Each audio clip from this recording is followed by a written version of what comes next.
Kalabog! Isang malakas at tuloy-tuloy na kalabog sa pinto ang gumising sa diwa ni Ara Joyce Castillo. Hindi pala siya tulog. Nakadilat lang siya sa madilim niyang kwarto, pinakikinggan ang pagpintig ng sarili niyang puso na tila nakikipag-unahan sa mga katok. Hoy AJ, alam kong nandyan ka lang. Huwag ka nang magtago. 3 buwan ka nang hindi nagbabayad. Ang boses ni Aling Marites, ang landlady niya. Parang kulog na bumasag sa katahimikan ng umaga. Napapikit ng mariin si AJ. Naramdaman niya ang pag-akyat ng init sa kanyang mga pisngi.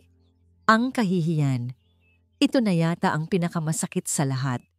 Siya si AJ Castillo, ang kinatatakutang investigative journalist na nagpabagsak ng mga politiko at makapangyarihang negosyante.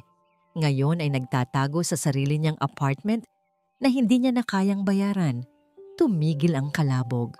Napabuntong hininga si AJ. Iniisip na baka sumuko na si Aling Marites. Ngunit ilang sandali lang, may narinig siyang dumausdos sa ilalim ng kanyang pinto. Isang pulang papel. Dahan-dahan siyang bumangon. Bawat galaw niya ay tila may bigat na 1 tonelada. Para siyang naglalakad sa ilalim ng tubig, mabagal, mabigat, hirap huminga. Pinulot niya ang papel. Nanginginig ang kanyang mga kamay. Final notice of eviction.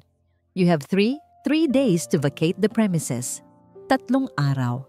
Parang martilyong pumukpok sa ulo niya ang mga salitang yon. 3 araw. Saan siya pupunta? Wala na siyang pamilya sa Maynila. Ang mga kaibigan niya sa industriya, nilayuan na siya simula nang malaman nilang na blacklist siya sa lahat ng media outlet. Isa siyang multo, isang paalala ng kung anong mangyayari kapag kinalaban mo ang sistema. Binuksan niya ang kanyang wallet. Isang gusot na 100 pisong papel. Iyon na lang ang natitira sa kanya. Napatingin siya sa ref. Walang laman. Kahit ang pag-asa sa loob niya, tila naubos na rin. Isang alaala ang biglang pumasok sa isip niya. Ang huling pag-uusap nila ng dati niyang editor. AJ, I'm sorry. They're too powerful. Pinull out nila lahat ng ads. Malulugi ang kumpanya. I have to let you go. Pinalabas niya ang katotohanan. Pero sa huli, siya ang natalo. Siya ang nawalan. Kinuha niya ang cellphone niya. May isang unread message mula sa isang job placement agency. Isang alok na ilang linggo na niyang binabaliwala. Security Coordinator. St. Augustine International Academy. Interview at 9 Anmen na pangisi siya ng mapait. Mula sa pagiging isang award-winning journalist, ngayon ay mag-a-apply siya bilang isang security personnel. Isang gwardya. Pero ano pa bang pagpipilian niya? Lunukin ang pride o matulog sa kalsada? Mabilis siyang naligo at nagbihis. Pinili niya ang pinakadesente niyang damit. Isang puting blouse at itim na slacks na medyo kupas na. Habang nakatingin sa salamin, hindi na niya makilala ang babaeng nakikita niya. Nasaan na ang tapang sa mga mata niya? Napalitan ito ng pagod at takot. Sumakay siya ng jeep, nakipagsiksikan sa init at usok ng Maynila. Bawat mukha na nakikita niya ay tila nang huhusga. O baka guni-guni niya lang iyon. Pakiramdam niya, nakasulat sa noo niya ang salitang talunan. Pagbaba niya sa harap ng St. Augustine International Academy, para siyang napunta sa ibang mundo. Mataas ang mga pader, malawak at perpektong gupit ang mga damo. Mga mamahaling sasakyan ang nakaparada sa labas. Ito ang mundo ng mga taong kinalaban niya noon. Ang mundo ng mayayaman at makapangyarihan. At ngayon, nagmamakaawa siyang maging bahagi nito kahit bilang isang hamak na tagabantay lang. Habang naglalakad siya papasok sa administration office, isang eksena ang pumukaw sa kanyang pansin. Isang babaeng nakapang-opisina, mukhang mayaman at sopistikada. Ang galit na kausap ang isang maliit na batang lalaki. Ang bata ay marahil nasa 5 taong gulang, nakayuko, at mahigpit na yakap-yakap ang isang sketchpad. Leo, look at me when I'm talking to you. Sigaw ng babae, ngunit hindi ganoon kalakas. para makatawag ng sobrang atensyon. Why can't you just be normal? Your teacher told me you didn't say a single word again today. You are an embarrassment. Napahinto si AJ. Naramdaman niya ang pag-init ng kanyang dugo. Ang mga salitang yon, parang mga punyal na tumutusok hindi lang sa bata, kundi pati na rin sa puso niya. Hindi kumikibo ang bata. Lalo lang itong yumuko. Tila gustong maging invisible. Are you listening to me? Hinablot ng babae ang sketchpad mula sa bata. This is all you ever do. Drawing these stupid things. Sa isang iglap, nawala ang takot at pag-aalinlangan ni AJ. Bumalik ang dating siya. Ang AJ Castillo na hindi kayang manahimik sa harap ng inhustisya. Dahan-dahan siyang lumapit. Ma'am, mahinahon niyang sabi. Napalingon sa kanya ang babae. Si Cassandra. Kumunot ang noo nito. Tiningnan siya mula ulo hanggang paa na may pagkasuklam. And who are you? Hindi pinansin ni AJ ang tanong. Ang mga mata niya ay nasa batang lalaki na ngayon ay nanginginig na. Ma'am, he's just a child. Ulit ni AJ. Mas may diin pero kalmado pa rin. Baka po natatakot lang siya. Tumawa ng mapakla si Cassandra. And you think I need parenting advice from someone who looks like you? Mind your own business. Akmang tatalikod na si AJ, alam niyang delikado ang ginagawa niya para sa kanyang job interview. Pero hindi niya kaya. Hindi niya kayang iwan ang bata. Yumuko siya para maging kapantay ng bata. Hi! Malamig niyang sabi. My name is AJ. Ang ganda siguro ng drawing mo, no? Hindi pa rin umimik ang bata. Pero sa unang pagkakataon, bahagya itong tumingala. Nakita ni AJ ang mga mata nito. Malalaki, malulungkot, at puno ng takot. Don't you dare talk to my son, sigaw ni Cassandra. Handa nang sugurin si AJ. Ngunit bago pa man may mangyari, isang anino ang tumabon sa kanila. Isang lalaki ang tahimik na lumitaw sa kanilang likuran. Nakasuot ito ng mamahaling business suit. Matangkad at may aurang hindi mo basta-basta mababaliwala. Cassandra. Ang boses ng lalaki ay malamig at kontrolado, pero may bigat na nagpatigil sa lahat. Napalingon si Cassandra at ang galit sa mukha niya ay napalitan ng pagkagulat at kaunting takot. Marco? What are you doing here? Ang lalaki, si Marco, ay hindi sumagot. Ang mga mata nito ay dumaan kay Cassandra. Saglit na tumingin sa anak at pagkatapos ay tumuon kay AJ. Isang matalim na tingin, parang scanner na sinusuri ang bawat pulgada ng kanyang pagkatao. Naramdaman ni AJ ang panlalamig ng kanyang batok. Sa ilalim ng tingin na yon, pakiramdam niya ay hubad ang lahat ng kanyang kahinaan at desperasyon. I think you've caused enough scene for one day, Cassandra. Sabi ni Marco, hindi pa rin inaalis ang tingin kay AJ. Go home. The driver is waiting. Walang nagawa si Cassandra kundi sumunod. Padabog niyang binitawan ang sketchpad na mabilis namang pinulot ni AJ at inabot sa bata. Kinuha ni Marco ang kamay ng anak niya at nagsimulang maglakad palayo. Napabuntong hininga si AJ. Tapos na. Siguradong wala na siyang pag-asa sa trabahong ito. Tinalikuran niya ang lahat at nagsimulang maglakad papalabas ng gate. Pabalik sa totoong mundo, kung saan naghihintay ang eviction notice at ang gutom. Isang hakbang, 2, 3. Miss, ang boses na malamig at makapangyarihan. Napahinto si AJ pero hindi siya lumingon. I need to talk to you. Now. Tahimik. Iyon ang salitang laging naiisip ni Marco Alejandro Imperial sa tuwing kasama niya ang kanyang anak.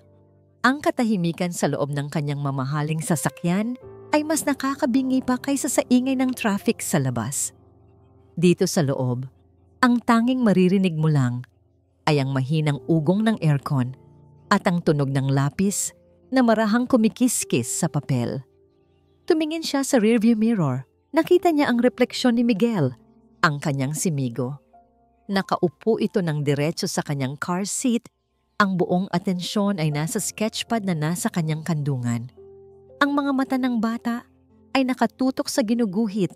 Ang maliit nitong dila ay bahagyang nakalabas sa pagitan ng kanyang mga labi.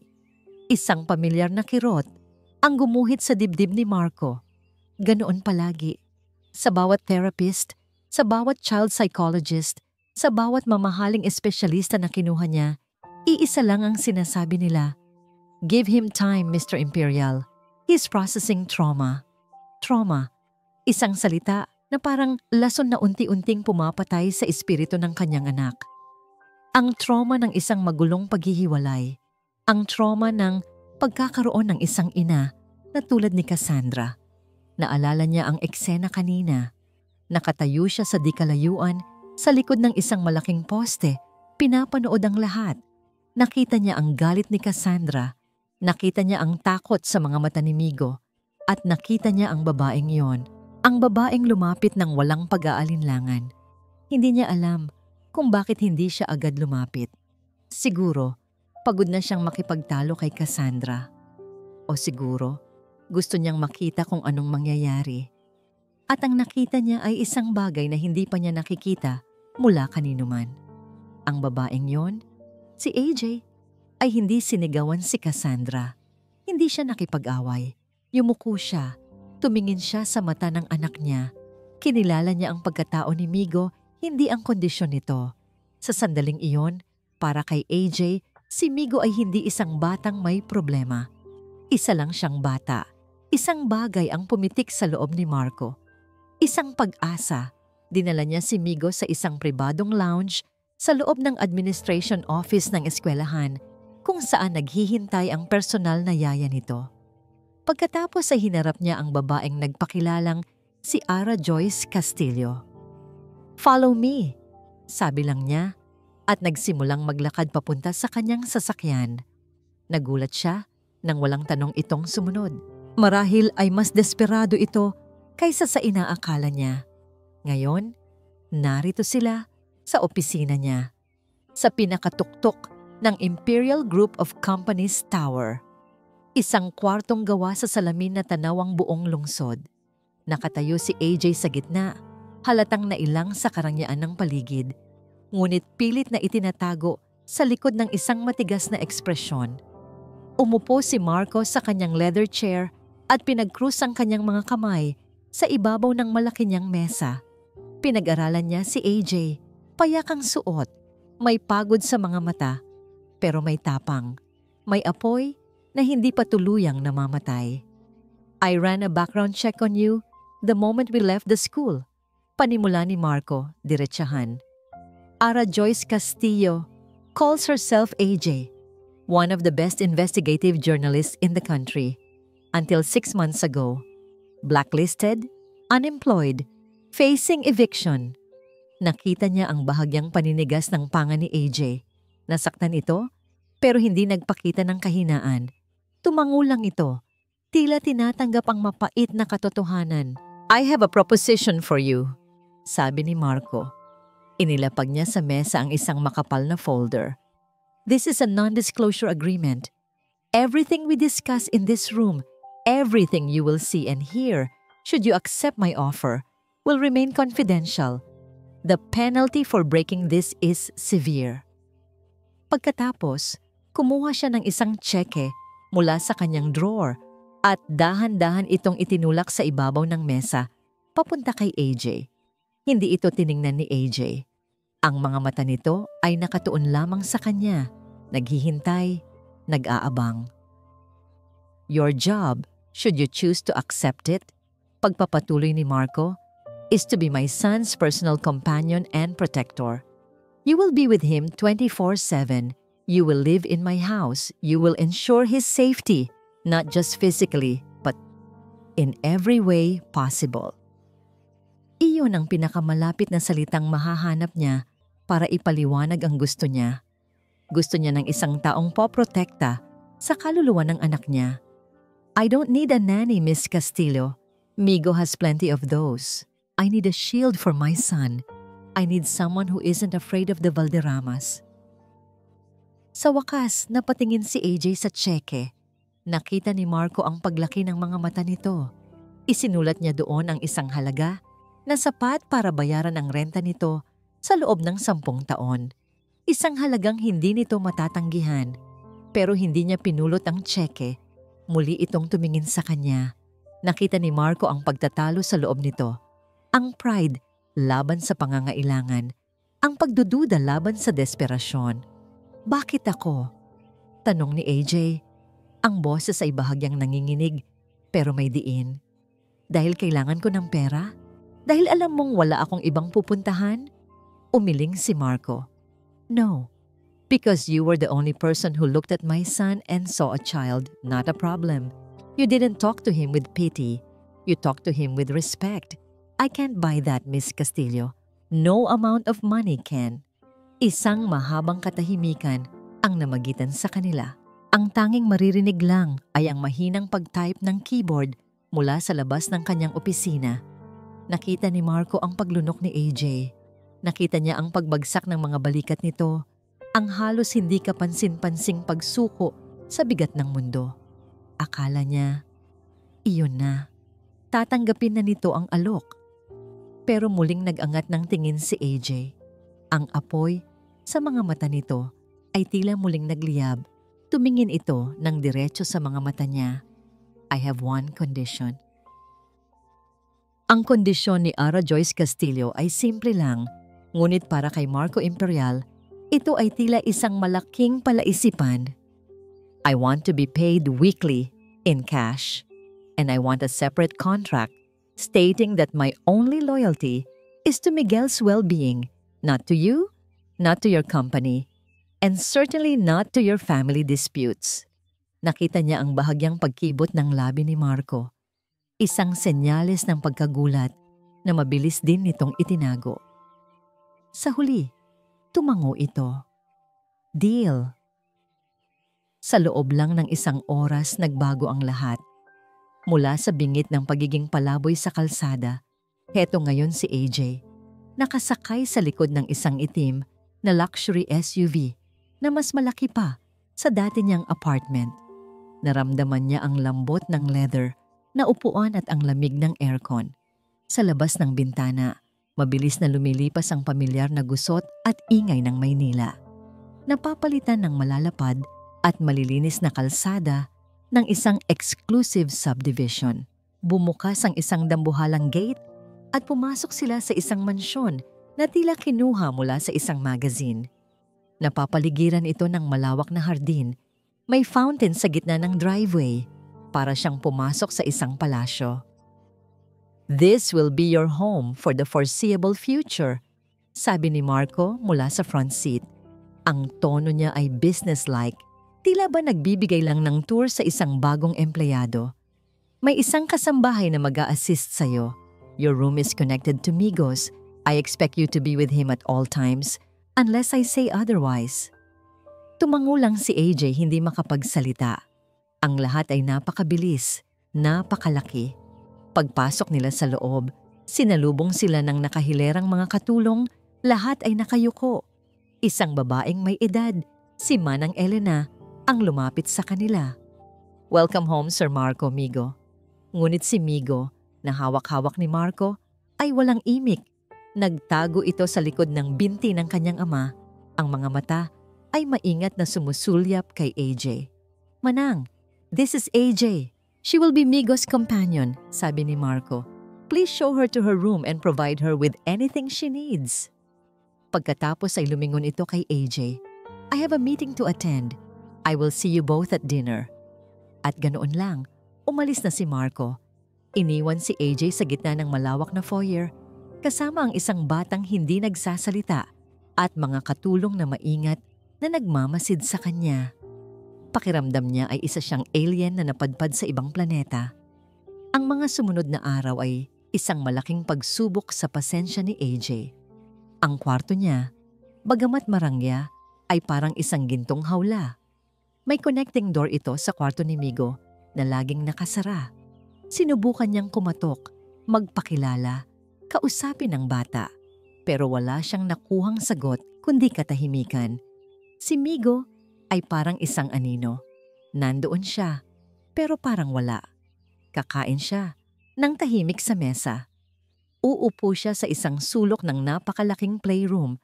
Mag-isang magdodrawing sa kanyang sketchpad. Hindi ito tumitingin sa kanya. Hindi ito kumikibo. Sinubukan ni AJ ang lahat. Nagbasa siya ng mga libro para dito.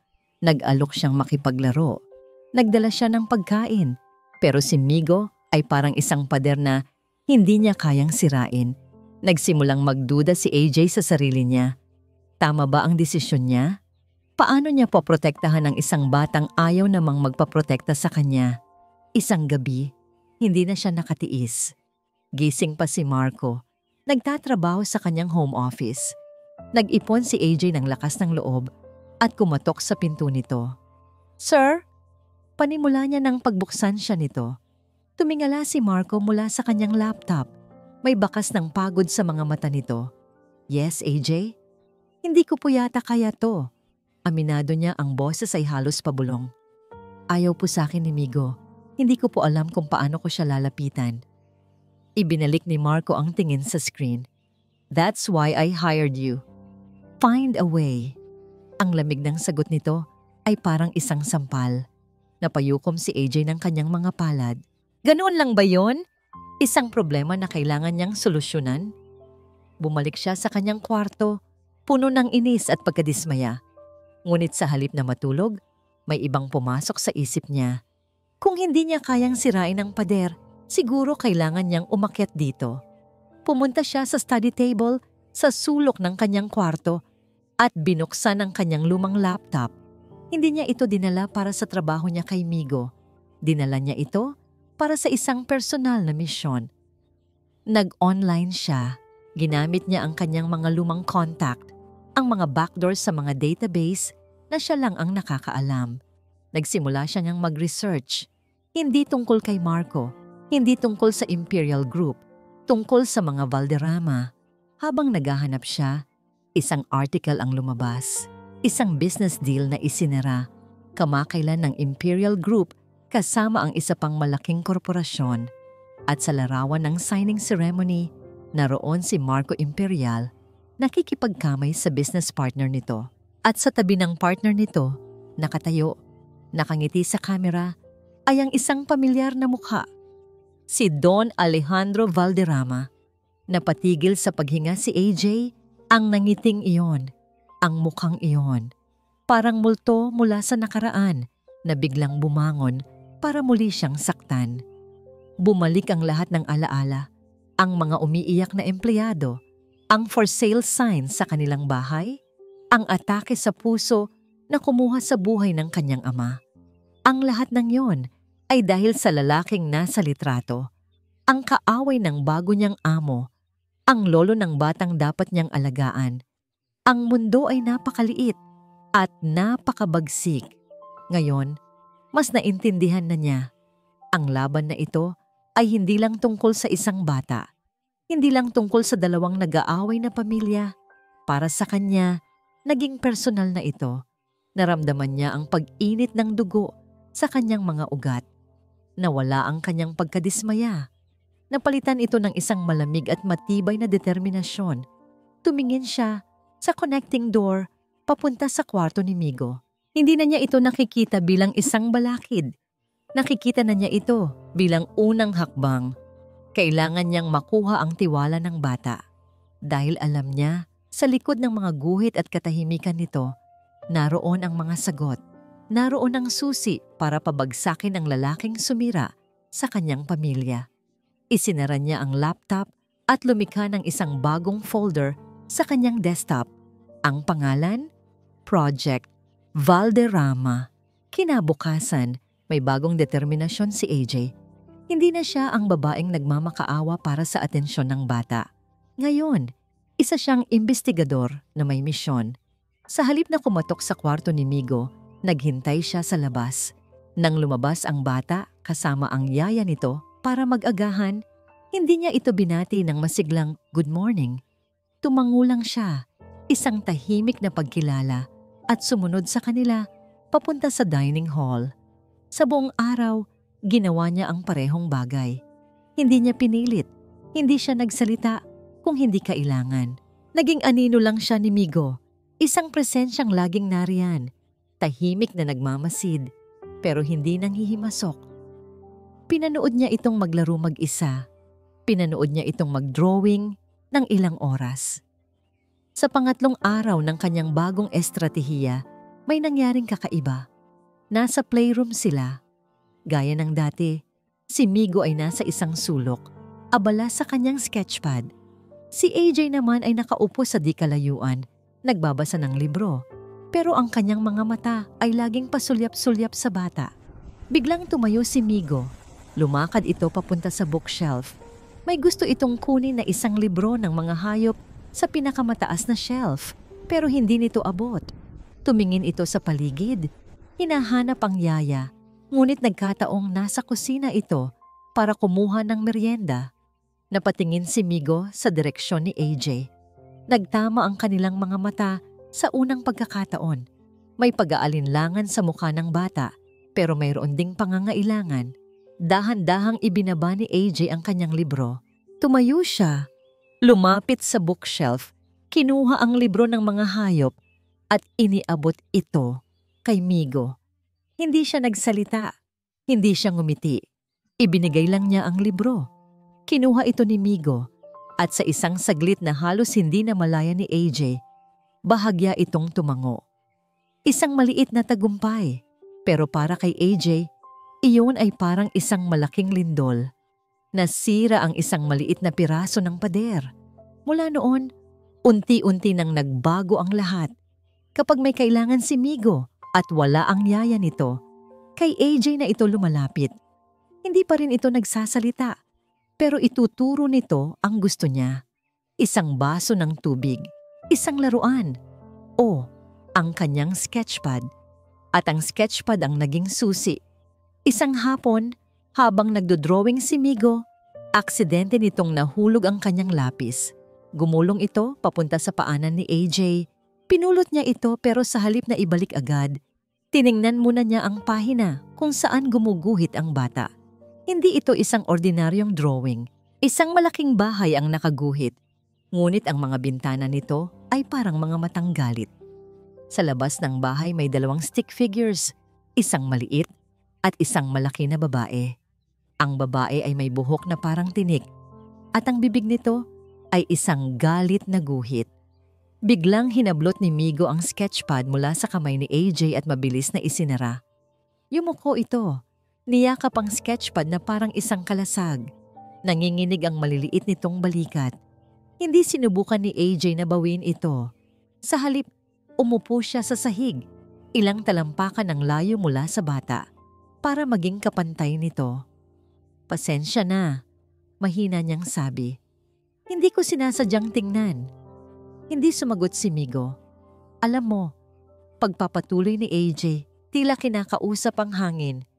Noong bata ako, mahilig din akong mag-drawing. Kapag malungkot ako, nagdo-drawing ako ng ulan. Kapag masaya, nagdo-drawing ako ng malaking-malaking araw. Iyon ang paraan ko para sabihin ang nararamdaman ko. Nanatiling tahimik si Migo, pero napansin ni AJ na huminto ito sa panginginig. Nakikinig ito.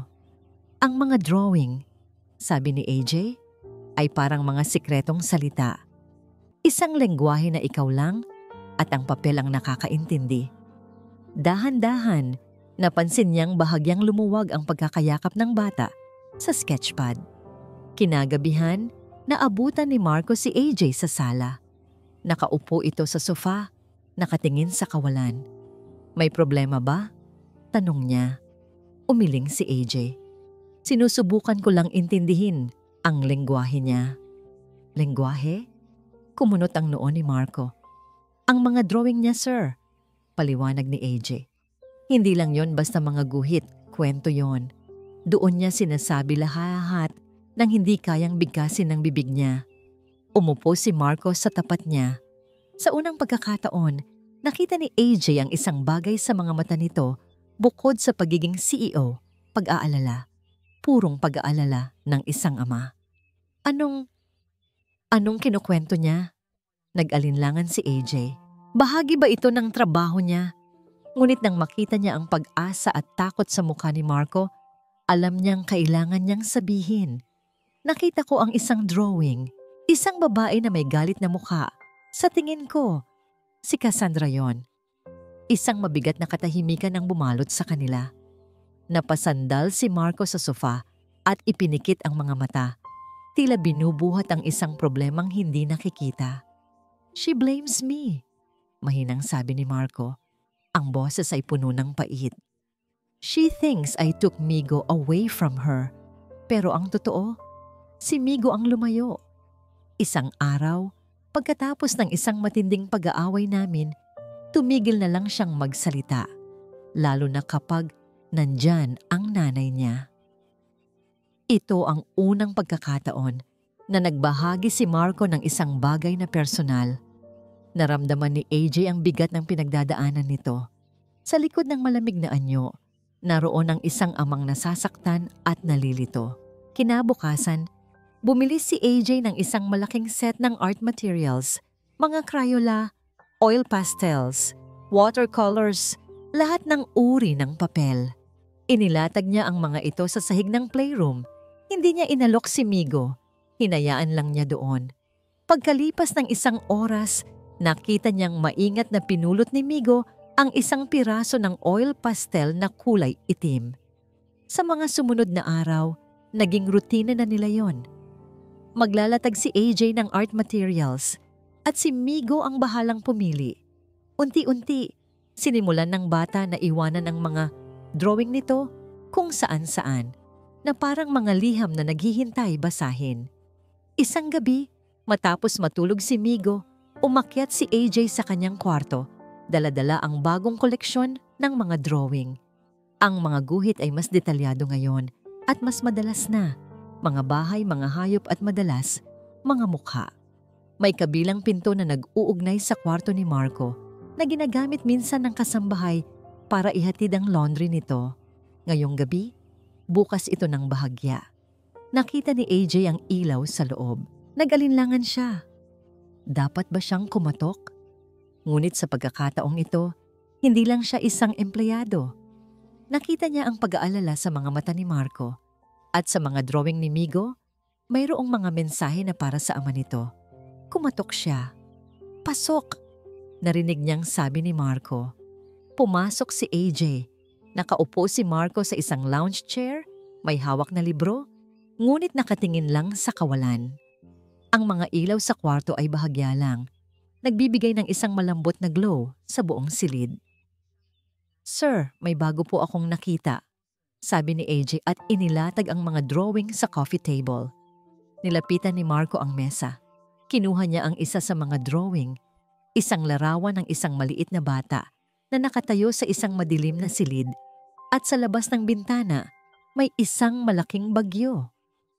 "Ano to?" tanong ni Marco. Ang boses ay mahina. "Sa tingin ko, nararamdaman niya po yan," sagot ni AJ. Pakiramdam niya, nag-iisa siya sa gitna ng kaguluhan. Kinuha ni Marco ang isa pang drawing. Ito naman ay isang batang may hawak na lapis at sa gilid nito, merong isang babaeng may ngiting malambing. Hindi ito si Cassandra. "Sino to?" tanong ni Marco. May bahid ng pagtataka. Tumingin si AJ sa drawing. Hindi niya alam. Ngunit alam niya, may ipinapahiwatig ang bata. Baka po, isang taong gusto niyang maprotektahan o isang taong nagbibigay sa kanya ng pag-asa. Sa sandaling iyon, ang mga mata ni Marco ay tumingin sa drawing. Pagkatapos ay bumaling kay AJ. Isang mabilis na sulyap, ngunit sapat na para maramdaman ni AJ ang bigat ng tingin nito. "Siya ba yan, AJ?" mahinang tanong ni Marco. Hindi sumagot si AJ. Yumuko siya. Naramdaman ang pag-init ng kanyang pisngi. Ang ideya na baka siya ang nagbibigay pag-asa kay Migo ay nakakapanibago. At ang tanong ni Marco, puno ng isang kakaibang intonasyon, ay nakapagpasikip sa kanyang dibdib. Kumuha si Marco ng isa pang drawing.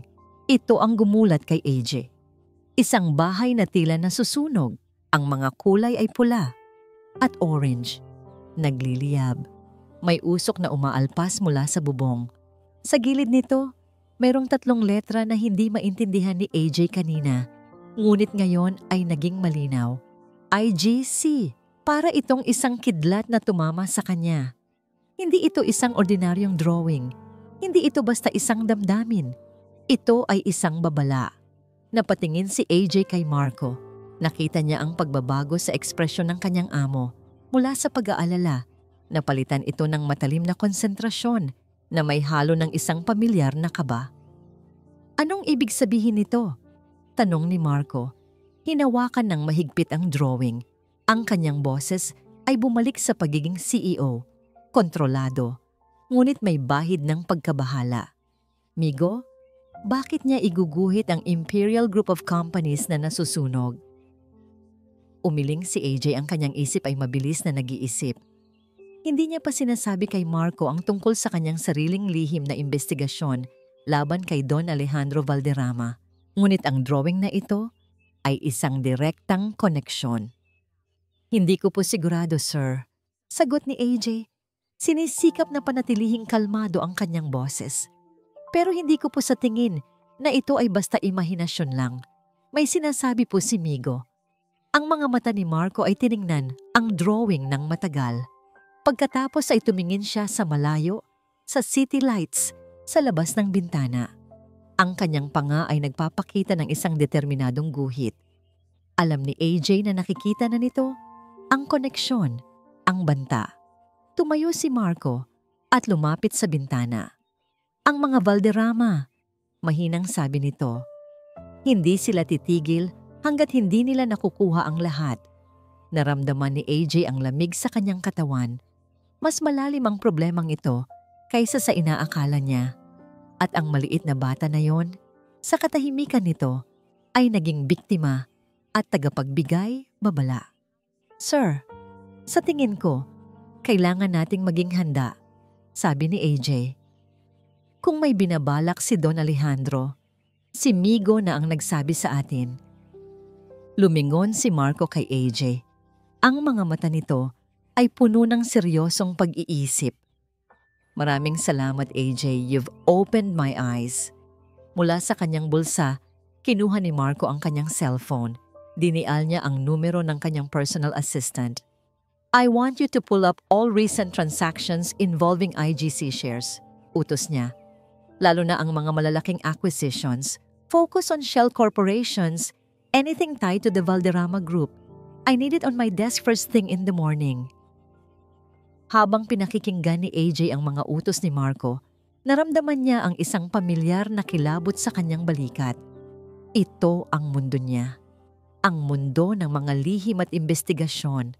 Ngunit sa pagkakataong ito, hindi lang siya naghahanap ng kwento. Naghahanap siya ng katotohanan at proteksyon para sa isang bata. May isa pa akong bagay na napansin, sir, sabi ni AJ. Bago pa man tuluyang matapos ang tawag ni Marco, napatingin sa kanya si Marco, may pagtataka. Sa drawing na yon, sabi ni AJ tumutukoy sa nasusunog na bahay, may isang maliit na hugis sa gilid, parang isang taong tumatakas pero nakatingin pabalik. Marahil, may gustong sabihin si Migo tungkol sa kung sino ang may kagagawan. Ang mga mata ni Marco ay muling bumalik sa drawing. Ang kanyang panga ay mas humigpit. Ito ay hindi lang tungkol sa pagkuha ng impormasyon, AJ, sabi ni Marco. Ang kanyang boses ay tila isang babala. Ito ay tungkol sa proteksyon. Walang pwedeng mangyari kay Migo. Tumango si AJ. Sa kanyang isip, hindi lang si Migo ang pinoprotektahan niya. Mayroon din siyang sariling laban, isang lumang kaaway na kailangan ng harapin. Naging mabilis ang mga pangyayari pagkatapos ng gabing iyon. Ang babala ni Migo sa pamamagitan ng kanyang drawing ay naging totoo. Sa loob ng ilang araw, ang mga reports na natanggap ni Marco mula sa kanyang mga tauhan ay nagpapakita ng agresibong pagbili ng Valderrama Group sa mga shares ng IGC. Hindi na ito basta haka-haka. Ito ay isang direktang banta. Napakabilis niya kumilos, sabi ni Marco isang gabi, habang pinag-aaralan ang mga financial reports sa kanyang home office. Kasama niya si Age na kasalukuyan namang nagbabasa ng mga lumang news articles tungkol sa mga Valderrama.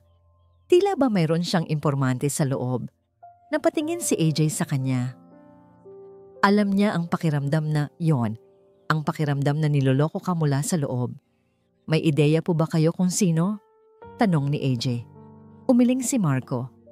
Marami ang may ayaw sa akin sa loob ng IGC, pero ang ganyang uri ng loyalty sa Valderrama, bihira lang.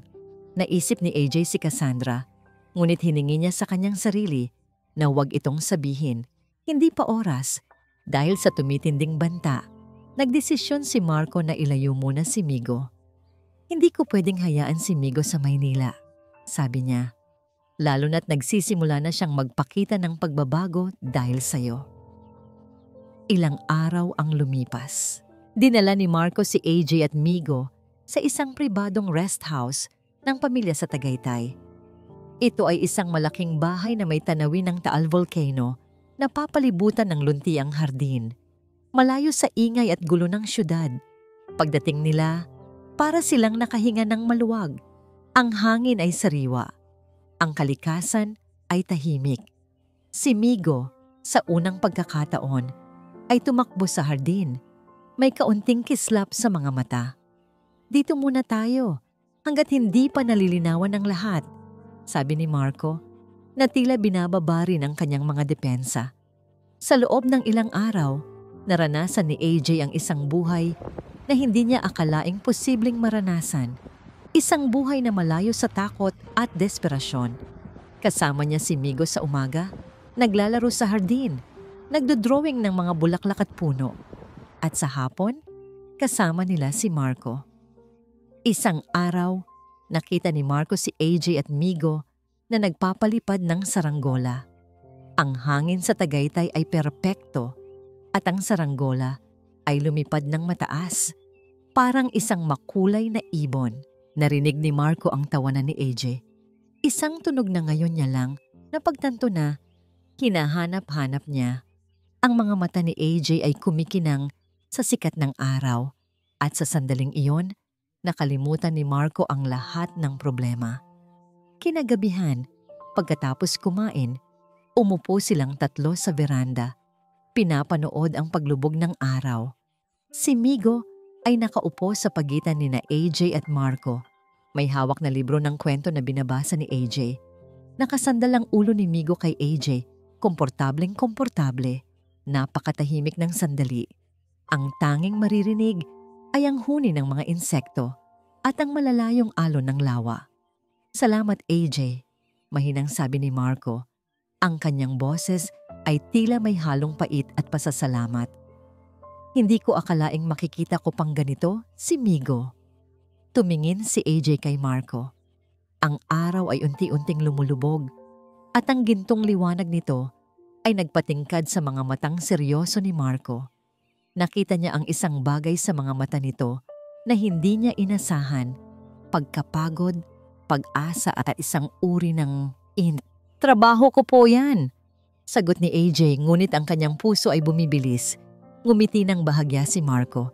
Isang ngiting hindi nakikita sa opisina. Masigit pa sa trabaho ang ginagawa mo, AJ. Hinawakan niya ang kamay ni AJ. Isang mabilis na pagdampi, ngunit sapat na para maramdaman ni AJ ang kuryenteng dumaloy sa kanyang braso. Nanginginig ang kanyang mga daliri. Hindi niya inalis ang kanyang kamay. Napakalaki ng tulong mo, AJ, bulong ni Marco, at dahan-dahang lumapit ang mukha nito. Hindi alam ni AJ kung ano ang gagawin.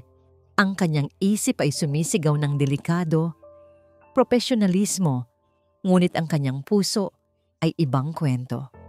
Ang mga mata ni Marco ay nakatutok sa kanya, puno ng isang pangako na hindi kayang bigkasin ng salita. Dahan-dahan, lumapit ang mga labi ni Marco. Ang unang halik, mahina, matamis, puno ng pinipigilang damdamin. Naramdaman ni AJ ang init na kumalat sa buong katawan niya. Sa sandaling iyon, nawala ang lahat ng problema. Wala si Don Alejandro, wala ang eviction notice, wala ang mapait na nakaraan. Tanging ang mainit na labi ni Marco at ang pangako ng isang bagay na mas maganda. Nang maghiwalay ang kanilang mga labi, naramdaman ni AJ ang bahagyang paghinga ni Marco. Ngunit bago pa man may masabi ang sinuman, biglang nagring ang cellphone ni Marco. Ang tunog ng telepono ay parang sirena. bumabasag sa spell. Nakita ni AJ ang pagbabago sa mukha ni Marco. Mula sa lambing, napalitan ito ng matalim na konsentrasyon at kaba. Sumagot si Marco. "Hello, what is it, Arthur?" Nakinig si Marco. Ang kanyang mga mata ay nanliit. Ang kanyang panga ay humigpit. Sa isang iglap, bumalik ang CEO. "You're sure?" Tanong niya. Ang kanyang boses ay puno ng galit. He actually went through with it. Napansin ni AJ ang pagbabago sa tono ng boses ni Marco. Lalo siyang kinabahan. "Okay?" sabi ni Marco. Ang boses ay parang yelo. "Cancel all my meetings. I'm going back to Manila first thing in the morning. Prepare the board for an emergency meeting." Binaba ni Marco ang telepono. Huminga siya ng malalim at pagkatapos ay tumingin kay AJ. Wala na ang lambing sa mga mata nito. Napalitan ito ng pag-aalala at isang bagay na mas madilim. "AJ," sabi ni Marco, "si Don Alejandro. He just bought another huge block of shares. He's making his move." Pinilit niya ang ilan sa mga board members na tawagin ang isang emergency meeting para sa isang vote of no confidence. Isang malamig na kaba ang dumaloy sa katawan ni AJ. Tapos na ang kapayapaan sa Tagaytay. Bumalik na sila sa digmaan. Ngunit sa likod ng lahat ng iyon, may isang bahagi ng kanyang utak na nagrehistro ng huling sinabi ni Marco sa telepono. "Keep a close watch on Castillo. She's the key. Don't let her find out the real reason she's here."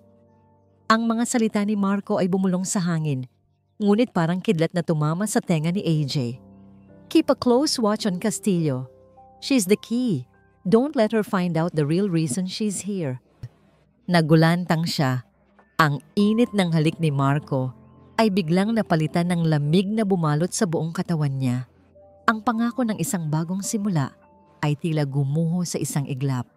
Ang pagdududa na matagal nang nakabaon sa kaibuturan ng kanyang pagkatao ay muling nagising, mas matindi kaysa kailanman. Nakalimutan niya ang banta ni Don Alejandro. Nakalimutan niya ang papalapit na vote of no confidence. Ang tanging naririnig niya ay ang mga huling salita ni Marco. Nag-e-echo sa kanyang isipan. The real reason she's here. Ang totoo bang dahilan ay hindi ang pagtitiwala niya sa kakayahan ni AJ na tulungan si Migo? Hindi ba tungkol sa kabaitan na nakita niya kay AJ? O isa lang siyang piyesa sa chessboard ni Marco Imperial, isang key, isang weapon na hindi dapat malaman ang buong katotohanan? Umaga pa lang, bago pa sumikat ang araw, umalis na si Marco pabalik ng Maynila. Hindi niya binigyan si AJ ng pagkakataong magtanong. Nagmadali ito. Ang isip ay nasa lumalalang sitwasyon ng IGC. Ngunit para kay AJ ang totoong emergency ay nasa loob ng kanyang sarili. Hindi siya makatulog. Ang pagtataksil ay parang isang sugat na biglang nagbukas. Hindi siya pwedeng magkamali. Hindi na niya kayang magtiwala at masaktan muli. Pagkatapos ihatid si Migo sa yaya nito, sinabing magpapahangin lang, dumiretso si AJ sa opisina ni Marco sa rest house. Nakalock ito, ngunit alam niya ang pasikot-sikot ng mga computers. Dati siyang investigative journalist. Ang pag-unlock ng computer ay parang pang-araw-araw na gawain niya. Pumasok siya sa loob. Ang kwarto ay malinis at maayos, gaya ng pagkatao ni Marco. Ang laptop nito ay nakapatong sa mesa. Humakbang siya. Nanginginig ang kanyang mga kamay habang binubuksan ang screen. Automatic na nag-require ito ng password. Sinubukan niya ang ilang kombinasyon. Kaarawan ni Migo. Pangalan ng kumpanya. Wala. Napasandal siya sa upuan. Huminga ng malalim. Naisip niya ang lahat ng sinabi ni Marco. Ang lahat ng kanilang pinagdaanan. Find a way. You were the only person who looked at my son and saw a child. At ang sarili niyang lihim. Ang kanyang sariling agenda laban sa Valderrama. Biglang may pumasok sa kanyang isip. Kung si Marco ay kasing talino ng inaakala niya, at kung alam niya ang tungkol sa Valderrama, paano kung konektado ito sa kanya? Paano kung ginamit niya ang kanyang nakaraan? Kaya sinubukan niya ang araw ng kapanganakan ng kanyang ama. Ang petsa ng pagbagsak ng kumpanya ng kanyang pamilya. Wala. Napa-frustrate siya. Subukan pa. Ano pa ba ang konektado sa kanya? Sa kanilang pagtatagpo na pwedeng gamitin ni Marco nang maalala niya ang tungkol sa kanyang sariling investigasyon na ginagawa laban sa Valderrama. Isang ideya ang nagliwanag. Ang Project Valderrama. Sinubukan niya ang Valderrama bilang password. Ang screen ay kumislap. Correct password. Napaupo siya ng tuwid. Tama siya. Alam niya. Mas matindi pa sa inaakala niya. Lumabas ang desktop. Ang kanyang mga mata ay mabilis na naghanap. Nakita niya ang isang folder. AJ Castillo, Asset Profile. Nilukso ang kanyang puso. Ito na yata ang pinakamalamig na title na nabasa niya tungkol sa kanyang sarili. Isang asset. Dahan-dahan niyang kinlik ang folder. May lumabas na PDF file. Ang title, AJ Castillo, Asset Profile Valderrama Vendetta. Naramdaman niya ang paglamig ng kanyang mga kamay. Nanginginig ang kanyang mga daliri. Habang iniscroll down ang file, naroon ang lahat. Ang kanyang buong buhay, ang kanyang credentials bilang journalist, ang kanyang mga achievements, ang kanyang pagiging blacklisted, ang kanyang pinansyal na sitwasyon, ang kanyang tirahan, at ang pinakamasakit sa lahat, isang detalyadong paglalahad ng pagbagsak ng kumpanya ng kanyang ama dahil sa mga ilegal na galaw ng Valderrama Group. Ang pagkamatay ng kanyang ama dahil sa atake sa puso na itinuring nilang stress-related, ang pagkasira ng kanilang pamilya.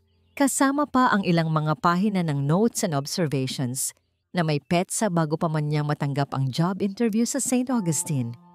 Candidate has proven track record in exposing corruption, even at great personal cost. Strong personal vendetta against the Valderrama Group makes her highly motivated and loyal to the cause, albeit unconsciously. Excellent investigative skills and network can penetrate areas traditional corporate intelligence cannot.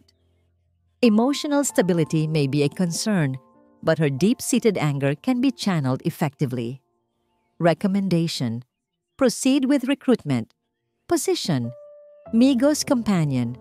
Cover: real objective, information gathering and strategic leverage against Valderrama Group. Keep emotions separate. Napasigaw si AJ ngunit walang tunog na lumabas sa kanyang bibig. Para siyang pinagsakluban ng langit at lupa.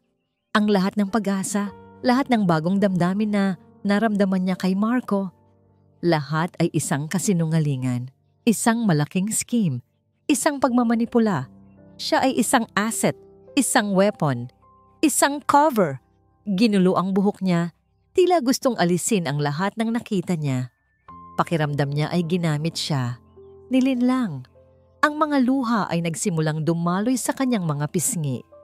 Ang lahat ng hirap na pinagdaanan niya, ang lahat ng sakit na naramdaman niya, ay muling bumalik. Mas matindi pa. Ang ideya na ang kanyang pinakamalalim na sugat ay ginamit bilang isang motivation ay nakakapangilo. Pinalo niya ang mesa. Ang galit ay nag-umpisa nang sumiklab sa loob niya. AJ!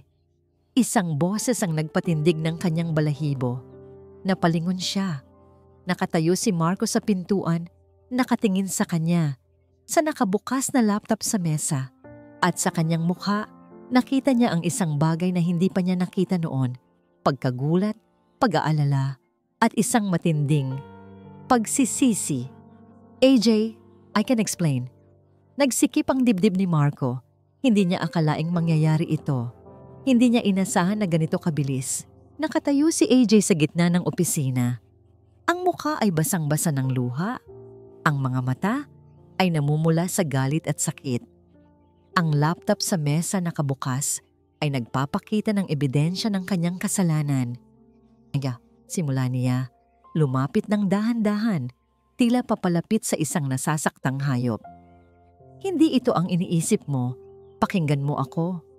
Umiling si AJ, ang luha ay tuloy-tuloy pa rin sa pagpatak. Pakinggan? Anong maririnig ko? Ang panloloko mo? Ang paggamit mo sa akin? Sa trahedya ng pamilya ko? Ang tinig nito ay nanginginig. Ngunit may bigat na parang bato na bumabato sa kanya.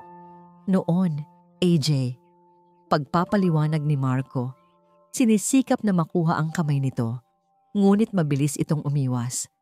Noong una kitang narinig, noong sinimulan kong mag-research tungkol sa'yo, oo, desperado ako. Nabulag ako sa kagustuhang tulungan si Migo at protektahan ang kumpanya ko. Nakita ko ang iyong kakayahan, ang iyong matinding galit sa mga Valderrama. Inisip ko, siya ang kailangan ko. Isang sandata. Isang sandata, ulit ni AJ, mapait ang nangiti. Tama nga ako. Isa lang akong kasangkapan, isang asset.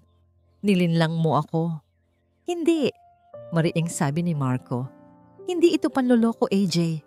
O kung may panloloko man, iyon ay ang isipin kung kaya kong ihiwalay ang damdamin sa trabaho. Ang isipin kung kaya kitang gamitin nang walang anumang kapalit. Huminga siya ng malalim. Pero nagbago yun. AJ, simula nang makilala kita, simula nang makita ko kung paano mo tiningnan si Migo, simula nang makita ko kung paano mo dahan-dahang binuksan ang mundo niya. Lumapit pa siya. Ang mga nararamdaman ko para sa'yo, AJ, totoo ang mga yon. Ang halik na yon. Hindi iyon bahagi ng plano. Hindi ko yon pinlano. Naramdaman ko yon. At natatakot ako, AJ. Natatakot akong mawala ka. Natatakot akong baka totoo ang nararamdaman ko para sa'yo. Pinilit niyang ipaliwanag ang lahat, ang bawat piraso ng kanyang rasyonalisasyon, ang kanyang paghihirap, ang kanyang pagbabago. Ngunit ang mga mata ni AJ ay tila nakakita lang ng isa. Ganoon ba, Mr. Imperial? Sabi ni AJ. Ang kanyang boses ay naging malamig na, puno ng pagdududa.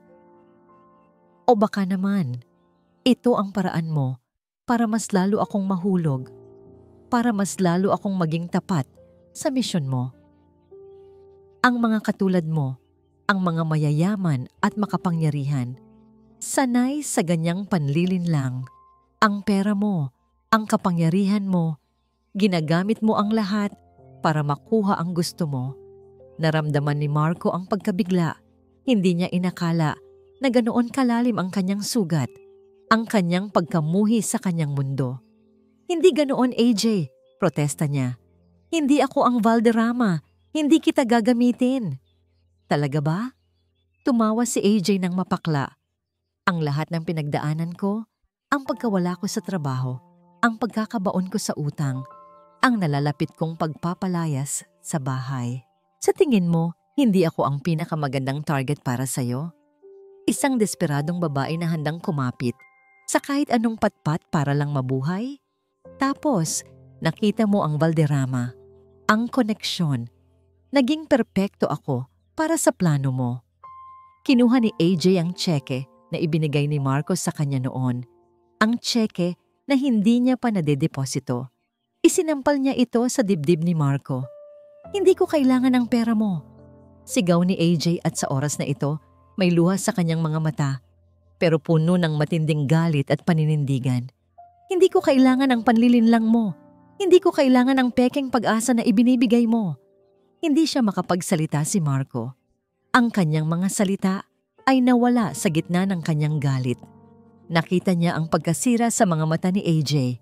Ang sakit ay nagpaparamdam sa kanya ng tunay na kakulangan ng kakayahan. Nagsimulang maglakad si AJ patungo sa kanyang kwarto.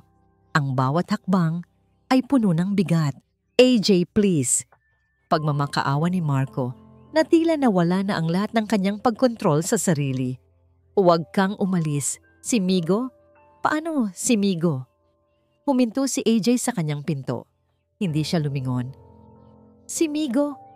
Sabi ni AJ, ang kanyang boses ay halos pabulunga. Si Migo ang dahilan kung bakit ako nanatili. Pero hindi siya ang dahilan kung bakit ako mananatili sa'yo. Isang tunog ng yapak ang narinig ni Marco. Mula sa kanyang periphery, nakita niya ang isang maliit na anino sa bukana ng pinto. Si Migo. Nakatayo ang bata doon, Ang kanyang mga mata ay malalaki at puno ng takot. Nakita nito ang luha sa mukha ni AJ. Nakita nito ang galit at sakit. Nakita nito ang pagtatalo ng dalawang taong minahal nito. AJ, ulit ni Marco. Ang kanyang boses ay mas desperado na. Nagsimulang mag-impake si AJ ng kanyang mga gamit. Narinig ni Marco ang tunog ng zip ng kanyang maleta. Ang bawat tunog ay parang isang piraso ng kanyang puso na nabasag.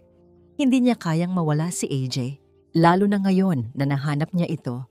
Nang hilahin ni AJ ang kanyang maleta, papalabas ng kanyang kwarto at papunta sa pintuan, akala ni Marco ay tapos na ang lahat. Akala niya wala na siyang magagawa. Ngunit bago pa man makalabas si AJ ng pinto, isang maliit na figura ang mabilis na gumalaw. Tumakbo si Migo. Hindi ito sumigaw. Hindi ito umiyak. Ngunit buong lakas nitong hinawakan ang binti ni AJ. Hinawakan nito ng mahigpit. Tila ayaw nitong bitawan. Napatigil si AJ. Napatingin siya sa bata na nakakapit sa kanyang binti. Ang kanyang maliit na kamay ay nanginginig. Ang mga mata ni Migo ay nakatingala sa kanya. Puno ng pagmamakaawa at puno ng takot. Purong walang malay na takot. Nakita ni Marco ang mga mata ni AJ na lumambot kahit bahagya. Ang matigas na ekspresyon sa mukha nito ay gumuho, napalitan ng sakit. Yumuko si AJ, ang kanyang kamay ay dahan-dahang napunta sa ulo ni Migo. Migo, mahina niyang sabi, puno ng sakit ang boses. Kailangan kong umalis. Ngunit si Migo ay lalong humigpit ang kapit sa kanyang binti. Iniling niya ang kanyang ulo at sa unang pagkakataon, matapos ang mahabang panahon, binasag ni Migo ang kanyang katahimikan. Nay, isang malinaw, malakas na salita. Hindi isang ungol, hindi isang bulong, isang salita. Nay, para itong bomba na sumabog sa loob ng kwarto. Napatigil si AJ. Napatingin siya kay Migo, gulat na gulat. Ang kanyang mga mata ay nanlaki. Nagtago siya ng hininga. Si Marco, na nakatayo lang sa di kalayuan, ay natigilan din. Nanlaki ang kanyang mga mata. Narinig niya ito. Ang anak niyang mahigit 1 taon nang hindi nagsasalita. Ngayon ay nagsalita. Tumingin si Migo kay AJ. Ang mga mata ay puno ng luha. At pagkatapos, muli nitong binigkas ang salita, mas malinaw. Mama. Nay.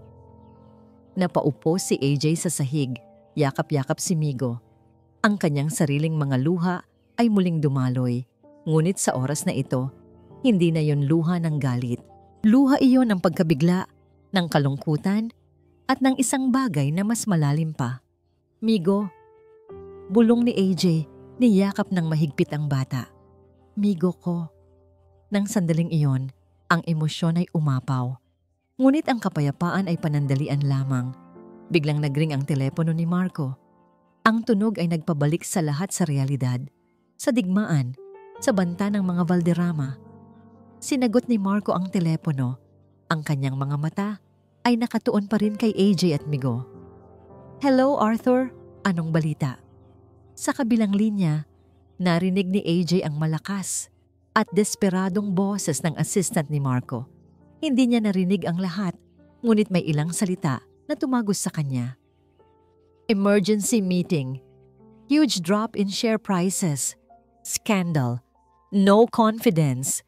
Unti-unting namutla ang mukha ni Marco. Ang kanyang panga ay humigpit. Ang kanyang mga mata ay nanliit sa galit. What? Sigaw ni Marco. Ang kanyang boses ay nagpataas. He did what? Pinilit niya ang board? Napatingin si AJ kay Marco. Ang ngiting dulot ng pagsasalita ni Migo ay unti-unting nawala. Napalitan ito ng isang matinding kaba. Okay, sabi ni Marco. Ang kanyang boses ay bumalik sa pagiging yelo, ngunit may halong pagkabigla at galit.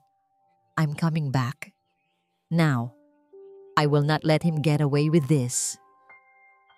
Binaba ni Marco ang telepono. Nakita ni AJ ang pagbagsak ng mga balikat nito.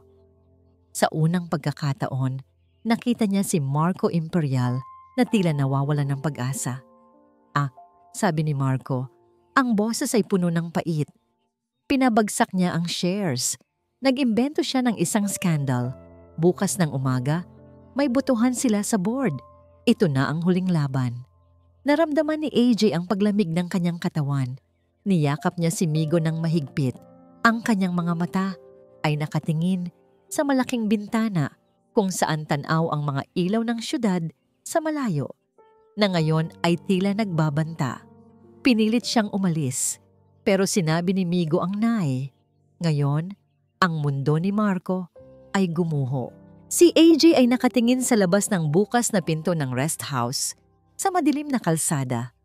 At sa bata, sa kanyang mga bisig, kailangan niyang pumili. Ang kanyang sariling sakit at pagkadismaya, o ang pamilya na hindi niya inasahang magiging bahagi siya. Narinig ni Ara Joyce ang mga salita ni Marco, ngunit tila naglalayag ang kanyang isip sa malayo. Ang boses ni Migo, ang isang salitang iyon, Nay, ay patuloy na nag-e-echo sa kanyang tainga. Isang salitang nagbigay ng kulay sa kanyang madilim na mundo, ngunit ngayon ay nalulunod sa ingay ng trahedya na bumabayo sa Imperial Group. Niyakap niya si Migo ng mahigpit. Naramdaman niya ang maliit na katawan ng bata na nanginginig sa takot. Hindi ito umiyak, walang tunog. Ngunit ang paghigpit ng kapit nito sa kanyang balikat ay sapat na para maintindihan ni AJ ang kanyang nararamdaman. Tumingin siya kay Marco, ang dating matatag na CEO, nga ngayon ay nakaupo sa isang upuan. Ang mga kamay ay nasa ulo. Ang balikat ay nakayuko. Para itong isang estatwa ng kawalan ng pag-asa. Nawala ang kanyang maskara ng pagiging walang emosyon. Napalitan ng pait at pagkabigla. Marco! Mahina niyang tawag. Tumingala si Marco. Ang mga mata ay pula at pagod. He did it, AJ. Dinurog niya ako. Dinurog niya ang kumpanya.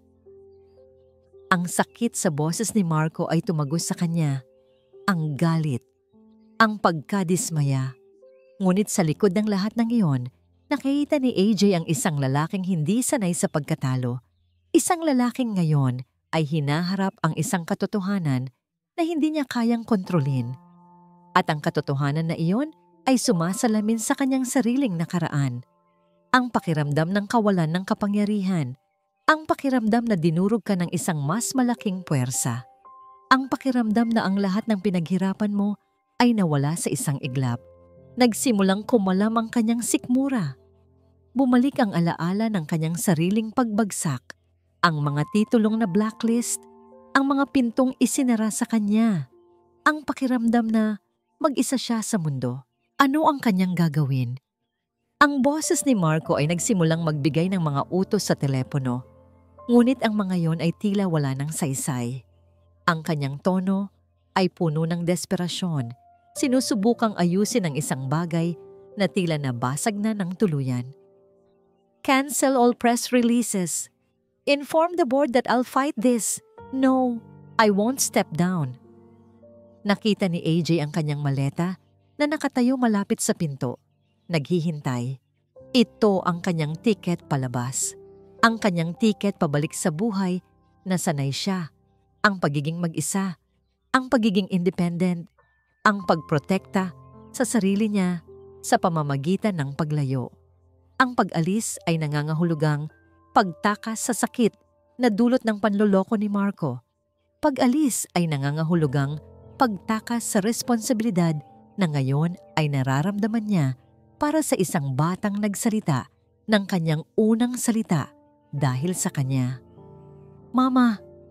Nay! Muling umalingaw-ngaw ang boses ni Migo sa kanyang isipan. Ang bata, ang maliit na bata na yon, na ngayon ay nasa kanyang mga bisig, ay nagsimulang maging isang anchor sa kanyang buhay na walang direksyon. Sa loob ng ilang linggo, naging tahanan niya si Migo. Ang pagtawa ng bata, kahit bihira, ay parang musika. Ang kanyang mga drawing ay naging kwento. at ang kanyang katahimikan ngayon ay tila isang malaking pagtitiwala. Kung aalis siya, iiwan niya si Migo. Iiwan niya ang batang yon sa gitna ng kaguluhan kasama ang isang amang ngayon ay gumuho na. Ang pakiramdam ng paninindigan at pagiging isang asset ay unti-unting napalitan ng mas matinding emosyon. Ang takot na mawala ang koneksyon na ngayon niya lang nahanap. Ngunit ang sakit na dulot ng pagtataksil ni Marco ay sariwa pa. Paano niya ipagpapatuloy ang lahat? Alam na isa lang siya weapon. Paano niya ipagkakatiwala ang kanyang puso sa isang lalaking gumamit ng kanyang nakaraan para sa sarili niyang kapakanan? Napatingin siya sa bintana. Ang mga ilaw ng Tagaytay ay malayo na. Ang kinang ng syudad ay parang isang halimaw na ngayon ay handang lumamon sa lahat. Naramdaman niya ang kamay ni Migo na mahigpit na humawak sa kanyang damit. Isang malalim na buntong hininga ang pinakawalan ni AJ. Ang lahat ng kanyang depensa, ang lahat ng kanyang matigas na paninindigan ay unti-unting gumuho. Alam niya, hindi siya aalis. Hindi niya kayang iwanan ang batang ito. At sa isang kakaibang paraan, hindi niya rin kayang iwanan ang lalaking ito. Kahit gaano pa ito kasakit, ang laban ay hindi pa tapos. At siya, si Ara Joyce Castillo, ang blacklisted investigative journalist, ay hindi pa tapos makipaglaban. Hindi para sa kanyang karera, hindi para sa kanyang sarili, kundi para sa kanila. Hinarap niya si Marco, ang kanyang mukha ay seryoso. Ngunit may bagong lakas sa kanyang mga mata. Wala nang oras para sa pagluluksa, Mr. Imperial, sabi ni AJ. Ang kanyang boses ay naging matatag. Ano ang plano mo? Napatingala si Marco, gulat sa mga salita niya. Plano? Oh, plano, sagot ni AJ. Hindi mo sila pwedeng hayaan na kuhanin lang ang lahat ng ganoon kadali. Hindi mo pwedeng hayaan na manalo sila ng walang laban, lalo na kung ang kapalit ay ang kinabukasan ng anak mo. Binitawan niya si Migo at tumayo. Naglakad siya papalapit kay Marco. Ano ang meron tayo? Ano ang ebidensya? Sino ang mga kakampi mo? Tumingin si Marco sa kanya. Ang mga mata nito ay nanlalaki sa pag-asa at pagtataka. Hindi ka aalis? Tanong ni Marco. Umiling si AJ. Hindi ako aalis. Pero hindi ito para sa iyo, Marco. Para ito kay Migo at para sa hustisya na matagal nang inaasam ng pamilya ko. Naramdaman ni AJ ang lamig sa kanyang sariling determinasyon. Ang sakit ay nandoon pa rin. Ang pakiramdam ng pagtataksil ay sariwa pa. Ngunit mas matindi ang pangangailangan na lumaban para sa sabata, para sa katarungan, at para sa isang bahagi ng kanyang sarili na ngayon niya lang natagpo. Nagulat si Mark. Napatingala siya. Nakatingin kay AJ na nakatayo sa kanyang harapan. Ang kanyang mga salita ay parang tubig na bumuhos sa kanyang pagkabingi. Nagbigay ng bagong buhay sa kanyang lumulubog na pag-asa. Hindi ako aalis. Pero hindi ito para sa iyo, Marco. Para ito kay Migo. At para sa hustisya na matagal nang inaasam ng pamilya ko. Ang mga salitang yun ay parang sampal at yakap ng sabay. Ang sakit ng pagtataksil niya ay naroon pa rin sa mga mata ni AJ. Ngunit mas matindi ang determinasyon nito. Isang determinasyon na ngayon ay magiging susi sa kanyang kaligtasan. Anong gagawin natin? Tanong ni Marco. Ang boses ay bahagyang nanginginig. Sa unang pagkakataon, pakiramdam niya ay hindi na niya kontrolado ang lahat. Umupo si AJ sa tapat niya. Ang mga mata ay seryoso. Unang-una, kailangan nating kalimutan ang anumang personal na damdamin. Para sa ngayon, focus tayo sa problema, sa Valderrama. Naglabas si AJ ng isang maliit na notebook at panulat. Sabihin mo sa akin lahat ng alam mo, lahat ng ebidensya na meron ka, kahit gaano kaliit, lahat ng pagdududa mo, lahat ng koneksyon na nakita mo. Sinimulan ni Marco ang pagkwento.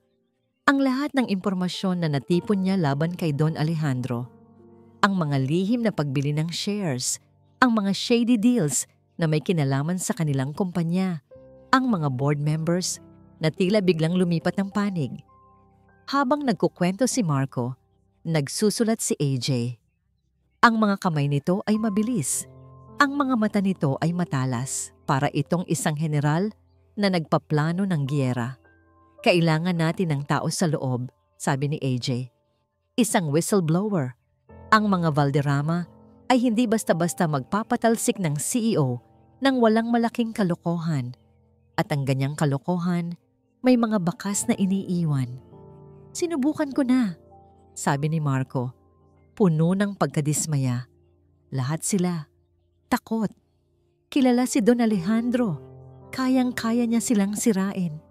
Hindi lahat, sagot ni AJ. Laging may kahinaan. Laging may isang taong ayaw madamay.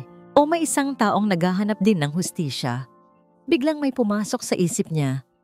Ang dating accountant ng Valderrama, si Mang Ben. Matagal na siyang nagretiro, pero siya ang nakakita sa mga ilegal na transaksyon nila sa kaso ng pamilya ko noon. Binalaan siyang manahimik, pero alam kong may nalalaman pa rin siya. Nasaan siya? Tanong ni Marco. May bagong pag-asa sa kanyang boses. Hindi ko alam.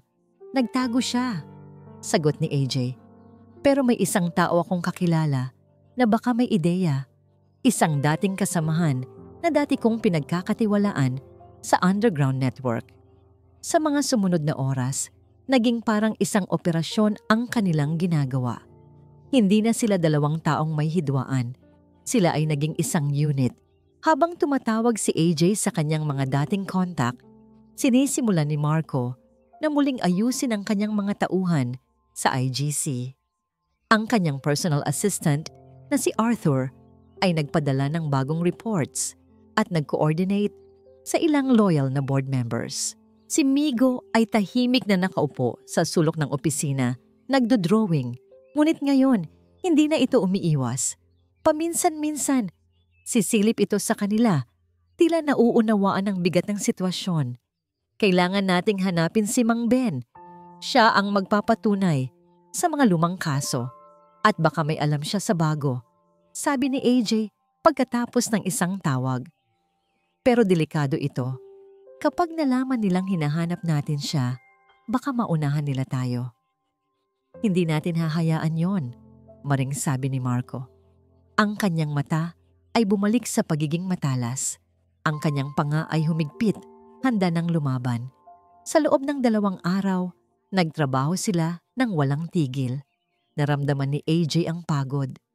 Ngunit sa bawat oras na nakikita niya si Marco na lumalaban, sa bawat oras na nakikita niya ang pag-asa sa mga mata nito, naramdaman niya ang isang kakaibang lakas. Isang gabi, habang nagpapahinga sila, may nag-abot ng kape kay AJ. Si Migo. Nakamaskara ito, nakatakip ang kanyang bibig, ngunit ang mga mata nito ay nakangiti. Salamat, Migo, sabi ni AJ at kinurot ang pisngi ng bata. Salamat, mahinang sabi ni Marco kay Migo. Lumapit si Marco kay AJ, ang boses ay bahagyang bumulong. He hasn't done that since before. Ngumiti si AJ. Ito ang dahilan kung bakit siya nanatili. Nahanap ko na si Mang Ben, sabi ni AJ pagkatapos ng isa pang tawag sa telepono.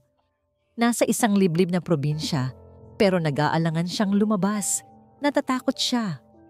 Kung gayon, kailangan natin siyang kumbinsihin, sabi ni Marco. Hindi lang basta kumbinsihin, sir, sabi ni AJ. Kailangan nating bigyan siya ng proteksyon at kailangan nating ipakita sa kanya na mayroon siyang kakampi, na mayroong may pakialam sa katotohanan. Kung ganoon, sabi ni Marco, pupunta tayo doon bukas ng umaga. Nakatingin si AJ kay Marco. Ang lalaking ito ay dati niyang kinasusuklaman dahil sa kanyang yaman at kapangyarihan. Ngayon, nakikita niya ang isang lalaking handang lumaban. Hindi lang para sa kanyang kumpanya, kundi para sa kanyang anak at para sa isang hustisya na unti-unti niyang natutunan na ipaglaban. Ang tiwala ay hindi pa buo. Ang sakit ay nandoon pa rin. Ngunit ang pag-asa ay nagsisimula nang bumuo ng isang tulay sa pagitan ng dalawang pusong nasaktan. Migo, tawag ni AJ sa bata. Gusto mo bang sumama sa isang adventure bukas? Tumingala si Migo sa kanya. Ang mga mata ay kumikinang sa tuwa at sa isang mabilis na sandali, tumango ito. Ang biyahe papunta sa liblib na probinsya ay mahaba, ngunit ang bawat kilometro ay parang isang hakbang patungo sa katotohanan. Kasama ni AJ si Marco at Migo na sa kauna-unahang pagkakataon ay tila nasisiyahan sa labas ng mansyon. Nang makarating sila, nakita nila si Mang Ben, isang matandang lalaki na payat at may malalim na kunot sa noo. Natatakot ito, halata sa panginginig ng kanyang mga kamay. Hindi ko po kaya, bulong ni Mang Ben. Pagkatapos nilang magpakilala, kung nalaman nila na nagsalita ako, patay ako. Tumingin si AJ kay Marco at pagkatapos ay yumuko sa harap ni Mang Ben. Mang Ben, ang ama ko po ay si Arturo Castillo. Kilala niyo po siya, hindi po ba? Nanlaki ang mga mata ni Mang Ben. Si Arturo, ikaw ang anak niya? Tumango si AJ. Para po sa kanya, Mang Ben.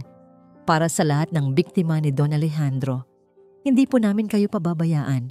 Meron po kaming pulis na handang protektahan kayo. Nag-aalangan pa rin si Mang Ben, ngunit nang makita niya ang determinasyon sa mga mata ni AJ at ang tahimik na suporta ni Marco, unti-unti siyang bumigay. Ibinigay niya ang lahat ng mga dokumento na itinago niya sa loob ng maraming taon. Mga ebidensya ng malalaking illegal na transaksyon, panunuhol at pagmamanipula na ginawa ni Don Alejandro. Hindi lang sa kaso ng ama ni AJ, kundi pati na rin sa kasalukuyang mga gawain laban sa IGC. Ngunit ang pinakamahalaga sa lahat ay isang voice recording. Isang nakatagong recorder na ginamit ni Mang Ben noon, na naglalaman ng boses ni Don Alejandro na nagpaplano ng mga illegal na galaw. Habang pauwi sila, may isang nakakapangilabot na mensahe ang natanggap si AJ. He's gone, you're next. Nawala si Mang Ben. Hindi nila alam kung kinuha ito ng mga tauhan ni Don Alejandro o nagtago lang ito. Ngunit ang ebidensya, lalo na ang voice recording, ay nanatili. Kinabukasan, ang mainit at puno ng tensyon na paghaharap sa boardroom ng IGC. Nakasuot si AJ ng simpleng itim na business suit. Ang kanyang buhok ay nakatali sa isang bon. Sa tabi niya, si Marco matatag ang tindig, ngunit mayroong lungkot sa kanyang mga mata. Sa kabila ng kanilang personal na hidwaan, sila ay naging isang pader laban sa kaaway. Sa tapat nila, nakaupo si Don Alejandro Valderrama. Nakangisi ito, puno ng kumpiyansa. Sa tabi nito ay si Cassandra na may isang mataray na tingin kay AJ. Mga ginoo at ginang ng board, panimula ni Don Alejandro, ang kanyang boses ay malakas at puno ng awtoridad. Nandito tayo ngayon dahil sa kapabayaan at kawalan ng kakayahan ng ating kasalukuyang CEO, si Marco Imperial. Ang IGC ay nasa bingit ng pagbagsak. Ang ating mga shares ay bumaba. Ang ating reputasyon ay nasira. Oras na para magkaroon ng bagong pamumuno. Sunod-sunod na inilatag ni Don Alejandro ang kanyang mga ebidensya, mga peking reports, mga malisyosong chismis, mga maling akusasyon laban kay Marco. Ang mga board members ay tila nakumbinsi at ang karamihan ay handa ng bumoto pabor kay Don Alejandro. Naramdaman ni AJ ang pagkabog ng kanyang puso. Ito na. May nais po akong sabihin, sabi ni AJ, tumayo mula sa kanyang upuan. Nagulat ang lahat. Lumingon si Don Alejandro sa kanya at sa mga mata nito, nakita ni AJ ang paghamak. At sino ka naman? Tanong ni Don Alejandro, may bahid ng pagkadismaya. Ako po si Ara Joyce Castillo at ako po ang nag-imbestiga sa tunay na dahilan ng pagbagsak ng IGC, mariing sabi ni AJ. At ang tunay na dahilan po ay hindi ang kapabayaan ni Ginoong Imperial, kundi ang malisyosong pagmamanipula at ilegal na gawain ng Valderrama Group. Nag-ingay ang buong boardroom. Lies! Sigaw ni Don Alejandro. This woman is an unverified journalist, blacklisted from the industry. Hindi siya mapagkakatiwalaan. Hindi po ako nag-iisa, sabi ni AJ. Tumango siya kay Marco. Tumayo si Marco. Sa mga kamay po ni Ms. Castillo ang mga totoong ebidensya. Hindi lang laban sa kasalukuyang kaso, kundi pati na rin sa mga nakaraan ninyong krimen. Don Alejandro?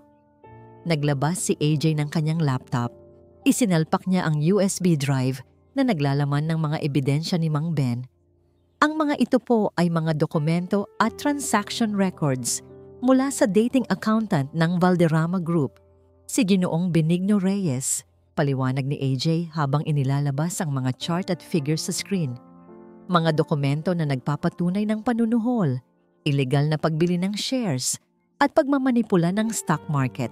Hindi lang po sa kaso ng Imperial Group, kundi pati na rin sa kaso ng Castillo Corporation, ang kumpanya ng aking ama. Napilit ninyong pinabagsak maraming taon na ang nakakaraan. Muling nag-ingay ang boardroom. Ang mga board members ay nagbulungan, gulat sa mga revelasyon. Nanginginig si Don Alejandro. Ang kanyang mukha ay namutla. Sinungaling! Fake ang mga dokumentong yan. Kung gayon po, sabi ni AJ, iparinig natin ang boses ng katotohanan. Pinindot ni AJ ang play. Bumulong ang isang recording sa buong boardroom. Ang boses ni Don Alejandro, malakas at malinaw, nagbibigay ng mga utos sa isang empleyado na magsagawa ng mga iligal na transaksyon, pinagbabantaan ng isang tao na manahimik at nagkukumpirma ng kanyang planong pabagsakin ng Castillo Corporation. Huwag kang mag-alala, Manong Ben, sabi ng boses ni Don Alejandro sa recording. Wala kang nakita, walang nakakaalam. Ang Castillo tatapos na yan. At si Arturo, magandang babala yan sa mga gustong kumalaban sa akin. Ang huling salita ni Don Alejandro sa recording ay isang ngisi na puno ng pagtatagumpay. Ang buong boardroom ay natahimik, walang makapagsalita. Si Don Alejandro ay natigilan. Ang kanyang mukha ay puno ng takot. Ang kanyang ngangisi ay naglaho.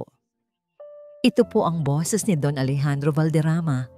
Sabi ni AJ, ang kanyang boses ay malinaw at matatag. Pinapakinggan niyo po ang kanyang mga krimen. Hindi lang laban sa IGC, kundi laban din sa pamilya ko.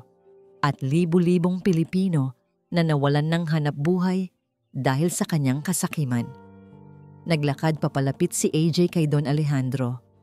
At tungkol po kay Mang Benigno Reyes, sabi ni AJ, ang kanyang mga mata ay matalim. Siya po ay ligtas na ngayon. Matagal na po siyang nakikipagtulungan sa mga awtoridad. Naramdaman ni AJ ang paghihiganti sa kanyang dibdib. Ngunit hindi ito isang masamang pakiramdam. Ito ay pakiramdam ng hustisya para sa kanyang ama, para sa IGC, para sa lahat ng biktima. Nang matapos ang kanyang presentasyon, tumayo ang lahat. Hindi na para sa botohan, kundi para tumindig. Narinig ni AJ ang tunog ng sirena mula sa labas at pagkatapos, ang pagpasok ng mga pulis. Don Alejandro Valderrama, you are under arrest for fraud, stock market manipulation, and other illegal activities, sabi ng isang pulis. Hinigit ng mga pulis si Don Alejandro. Ang kanyang mukha ay puno ng galit, ngunit wala na siyang magagawa. Nakatayo si Marco sa tabi ni AJ. Ang kanyang mga mata ay puno ng paghanga at pasasalamat. Ngunit ang lahat ng iyon ay naglaho sa isip ni AJ.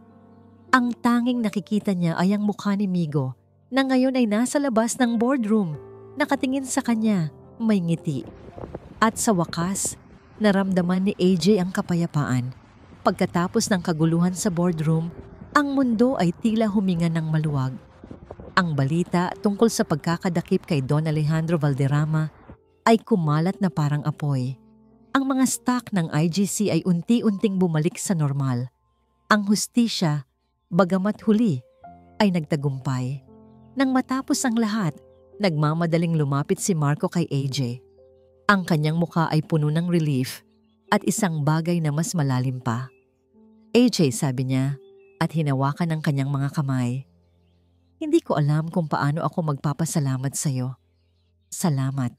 Salamat sa lahat. Tumingin si AJ kay Marco. Sa kanyang mga mata, hindi na niya nakita ang CEO. Nakita niya ang isang lalaking puno ng pasasalamat at isang matinding pagmamahal na ngayon ay hindi na maitatago. Hindi ko ito ginawa para sa iyo, Marco, sabi ni AJ, ngunit may ngiti sa kanyang labi. Para kay Migo at para sa pamilya ko. Ngumiti si Marco. Alam ko. At iyon ang dahilan kung bakit kita minahal, AJ. Ang iyong tapang, ang iyong pagmamahal sa hustisya, ang puso mo. Naramdaman ni AJ ang pag-init ng kanyang mga pisngi. Ang mga salitang iyon ay parang musika sa kanyang tenga pagkatapos ng mahabang panahon ng sakit at pagdududa. Biglang lumuhod si Marco sa kanyang harapan sa gitna ng boardroom na puno pa ng mga tao. Nagulat si AJ. AJ Castillo, sabi ni Marco. Inilabas ang isang maliit na kahon na may singsing. Napakalaki ng kasalanan ko sa'yo. Ginawa kitang sandata. Ngunit ang totoo, ikaw ang nagligtas sa akin. Ikaw ang nagturo sa akin na hindi lahat ng problema ay kayang bayaran. Ikaw ang nagbalik kay Migo sa akin. At ikaw ang nagturo sa akin kung ano ang tunay na tahanan. Huminga siya ng malalim. Hindi ko ipapangako sa iyo ang isang buhay na walang problema. Ang buhay ko ay magulo pa rin. Ngunit ipapangako ko sa iyo ang isang tahanan na puno ng pagmamahal, ng katapatan, at ng respeto. Isang tahanan kung saan walang sikreto. Isang tahanan kung saan tayo ay magsasama-sama, kasama si Migo. Will you build a home with me, AJ? Tanong ni Marco. Ang kanyang mga mata ay puno ng pag-asa. Will you be my wife? Naramdaman ni AJ ang pagbaha ng luha sa kanyang mga mata. Matagal na siyang nag-iisa. Matagal na siyang naghahanap ng lugar na tatawagin niyang tahanan. At ngayon, ito ay nasa harapan niya. Oo, bulong ni AJ tumango ng paulit-ulit. Oo, Marco, oo! Isinuot ni Marco ang singsing sa kanyang daliri at pagkatapos ay niyakap siya ng mahigpit. Hinalikan niya si AJ ng puno ng pagmamahal. Pagkalipas ng ilang buwan, ang mansyon ng mga Imperial ay ngayon ay puno ng tawanan at ingay. Si AJ ay nakaupo sa sahig ng playroom, nagbabasa ng kwento kay Migo. Ang bata ay ngayon ay mas masigla. Nagsasalita ito kahit paunti-unti. At ang kanyang mga drawing ay puno na ng mas masasayang kulay. Mama, anong next? Tanong ni Migo, na ngayon ay tinatawag na siyang Mama. Ngumiti si AJ. Next, a new adventure, anak? Naramdaman niya ang mga bisig ni Marco na yumakap sa kanya mula sa likuran. Hinalikan nito ang kanyang buhok. Anong binabasa niyo? Tanong ni Marco. Isang kwento tungkol sa isang matapang na prinsesa na naghahanap ng kanyang tahanan, sagot ni AJ. Naramdaman niya ang kamay ni Marco na marahang napunta sa kanyang tiyan. Ang kanyang tiyan na ngayon ay bahagyang umbok. Lumingon si AJ kay Marco at ngumiti. Mukhang, sabi ni AJ, ang tahanan natin ay magiging mas malaki pa. Nanlaki ang mga mata ni Marco. Napatingin siya sa tiyan ni AJ at pagkatapos ay sa mukha nito. Ang kanyang mga mata ay puno ng pagkabigla, pagkatapos ay pagmamahal, at pagkatapos ay luha. Totoo ba? Bulong ni Marco. Tumango si AJ. Mayroon tayong baby, Marco. Niyakap ng mahigpit ni Marco si AJ kasama si Migo sa kanilang gitna. Ang pamilya na nabuo mula sa mga guho, mula sa mga sikreto, at mula sa pagtataksil, ngayon ay buo na. Ang pagmamahal ay nagpatunay na mas malakas kaysa sa anumang sakit. Sila ay hindi na lang isang CEO at isang blacklisted journalist. Sila ay isang pamilya at ito, sa wakas, ang kanilang tahanan. At dito nagtatapos ang kwento ni Ara Joyce at Marco at ang kanilang paglalakbay tungo sa pagbuo ng isang tunay na tahanan. Maraming salamat po. aming minamahal na tagapakinig, sa pagbibigay ng inyong mahalagang oras at puso sa kwentong ito. Sa bawat kabanata, kasama po namin kayo sa bawat ngiti, bawat pagluha at bawat pag-asa ni na AJ at Marco. Ang paglalakbay na ito mula sa mga gulo ng nakaraan hanggang sa pagbuo ng isang bagong simula ay hindi magiging kumpleto kung wala ang inyong mainit na suporta at pagmamahal. Bilang inyong manunulat, bawat salita, bawat emosyon ay inukit ko ng may buong pag-iingat at pagmamahal. Sa bawat twist, layunin kong magbigay ng sorpresa. Sa bawat pagsubok, nais kong ipakita ang lakas ng pagkatao. Higit sa lahat, nais kong ipaabot na kahit gaano pa kahirap ang pinagdaanan, kahit gaano pa kadilim ang nakaraan, laging may pag-asa para sa pagmamahalan, pagpapatawad, at pagbuo ng pamilya. Naway ang kwento ni na AJ, Marco at Migo ay magsilbing paalala na ang tunay na pag-ibig ay hindi lang sa mga matatamis na salita o karangyaan. Ito ay matatagpuan sa tapang na magtiwala, sa puso na magpatawad, at sa dedikasyon na magkasamang bumuo ng isang ligtas at masayang tahanan mula sa anumang basag na piraso ng buhay. Isang malalim na pasasalamat muli sa inyong lahat. Naway ang mga aral at damdamin na inyong napulot sa kwentong ito ay manatili sa inyong puso. Kami po ay sabik na makarinig ng inyong mga saloobin at naramdaman sa kwentong ito. Huwag po kayong mag-atubiling ibahagi ang inyong mga kaisipan sa comment section. Hanggang sa muli nating pagkikita sa susunod na kwento, mag-ingat po kayo palagi at patuloy na maniwala sa kapangyarihan ng pag-ibig. Paalam po.